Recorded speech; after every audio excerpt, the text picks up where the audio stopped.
Non, cette année, je suis vraiment content parce que dans le domaine du beau livre, ils ont vraiment axé plein de beaux livres et plein de livres sur deux thèmes qui me sont chers. C'est le cinéma et la musique rock. Ça nous changera un peu des boîtes de cuisine et tout ça. Donc les boîtes de cuisine, je vous en parlerai une autre fois, il y en a pas mal aussi cette année.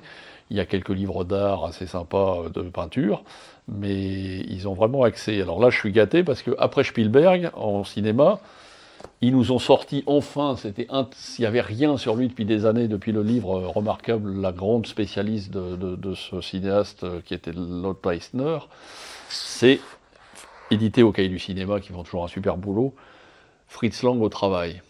Bon, pour moi, c'est avec Alfred Hitchcock, que je parlais aussi tout à l'heure, le plus grand cinéaste de tous les temps. Je veux dire, on n'a pas fait mieux depuis, depuis le muet. Et tous ces films sont disséqués, comme savent le faire les cahiers du cinéma. Alors quand on dit cahiers du cinéma, c'est pas un gros mot, hein, c'est pas forcément chiant et incompréhensible. Hein. Donc c'est vrai qu'ils ont des fois des revues où on comprend pas trop quand ils expliquent les films, et quand ils parlent de livres sur des auteurs ou des cinéastes connus, généralement c'est super bien fait. Et là, on a tout Fritz Lang. Il y a une rétrospective à la Cinémathèque. D'ailleurs, il y a la place qui vous est offerte quand vous achetez le livre, hein, pour l'exposition et puis le film de Metropolis. Il faut quand même savoir qu'ils ont retrouvé 25 minutes inédites de Metropolis au Mexique l'année dernière, et qu'ils ont remonté le film complètement remasterisé, refait et tout. C'est absolument un chef-d'œuvre. Et là, il y a tout d'expliqué, les premiers films. Alors, bien sûr, le Docteur Mabuse, La femme sur la lune, Metropolis, que je viens de parler. Un chef-d'œuvre que moi j'ai vu à l'armée une fois tout seul aussi devant ma télé. J'étais tout seul à l'armée pour voir un film muet qui dure 4 heures. Il y avait avec moi pour regarder ça, Les Espions, qui est un chef-d'œuvre absolu du cinéma muet. Parce que le cinéma muet, on en reparle avec The Artist, mais c'est vrai qu'il y a quelques films qu'on peut voir en muet dont on voit le travail vraiment et l'expression des gens sont absolument géniaux, et Les Espions de Fritz Lang en fait partie. Tous ces films dont je parle, ils sont disponibles en DVD chez Warner. Hein.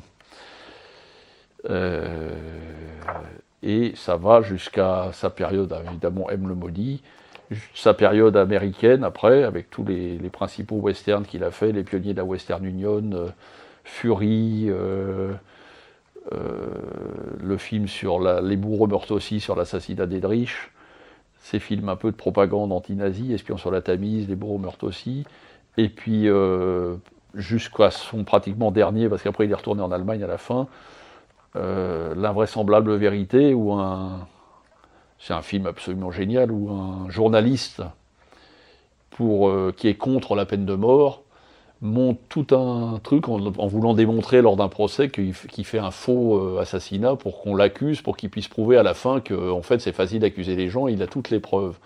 Et à la fin, effectivement, on s'aperçoit qu'en fait c'est facile de condamner des innocents, et il y a toutes les preuves chez l'avocat comme quoi c'était un coup monté parce que c'est un journaliste. Et la dernière truc du film, c'est qu'en fait c'était vraiment lui qui avait tué. Quoi. Ça, c'est le genre de film, c'est Fritz Lang. Quoi. Donc c'est quelqu'un à redécouvrir déjà à travers ce livre, Les Contrebandés de Moonfleet, un grand film de cap et d'épée. Si vous voulez comprendre le cinéma, vous regardez ça, Fritz Lang au travail, au Cahier du cinéma.